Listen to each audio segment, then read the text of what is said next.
There are a lot of podcasts, shows, and programs designed to numb or justify bad decisions and self-destructive habits. That's not what we're looking to do. There's a lot of shit we got to talk about, and this is for the older generation as much as it is for the younger generation. This is a lost perspective. Let's do. Shawty told me that she loved me, so I keep her safe. I told her one day, we gon' leave this place. Scars all on my mental, can you see the pain? I made the call, nothing left for... Speaking with Gabby, we wanted to make sure we started with a topic that sets the tone. And what better topic than accountability? Now, we're both basketball coaches, and one thing we both see and hear is a player looking for an excuse when a play or game or season goes bad.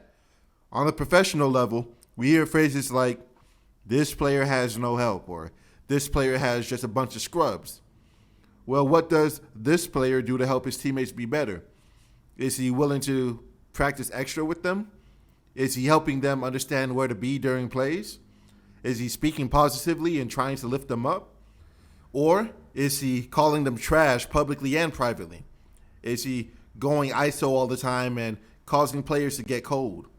Is he being told to run plays and ignoring the directive from the coach and messing up the flow of the team?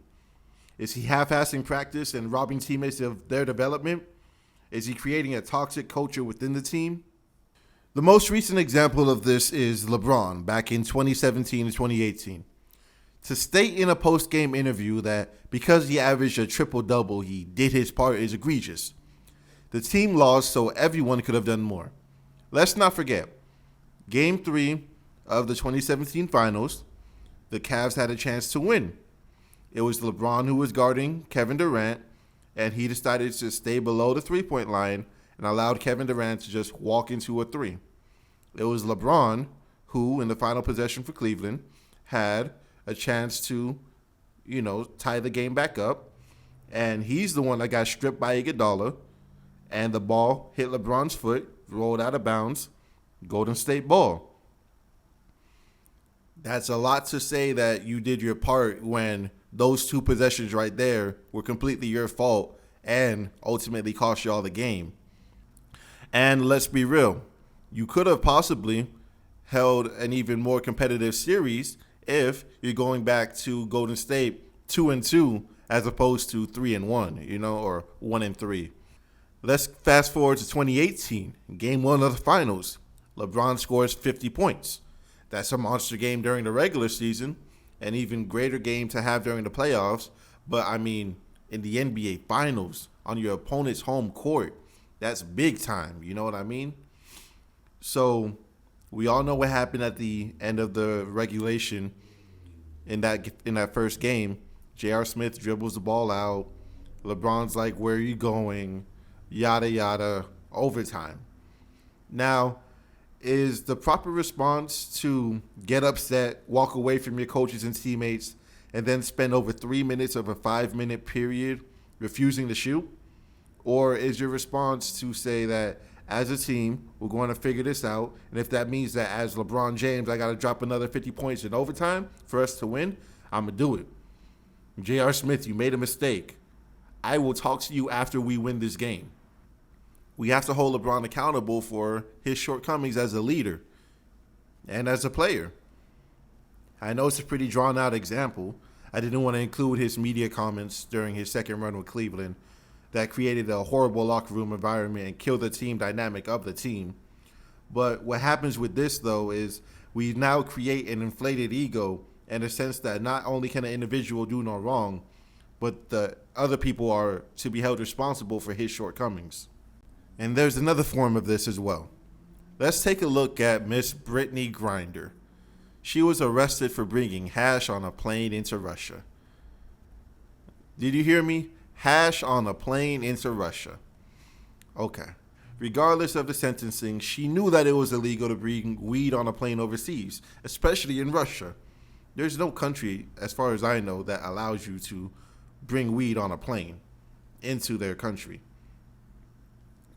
But there's absolutely no reason to do this, especially if you believe that Russia's government is as crooked as it is described. The mass media outpouring in support of her release is the biggest travesty that could have been committed. It creates this horrible idea that you shouldn't have to pay the consequences of your actions, especially considering that the WNBA is fighting desperately to get more exposure and better branding for the organization. It's a damn shame. Should I let her serve her sentence, in part or in full? Now we've created two dynamics. One being that you're not required to deal with the consequences of your actions, Miss Brittany Griner, and the other being that others should be the ones taking the blame for your actions, Mr. LeBron James. Now I want you to think about your relationships. Family, friends, co-workers, teammates, significant others. Does a father get a pass for never learning how to properly communicate or bond with their child simply because they take care of the bills?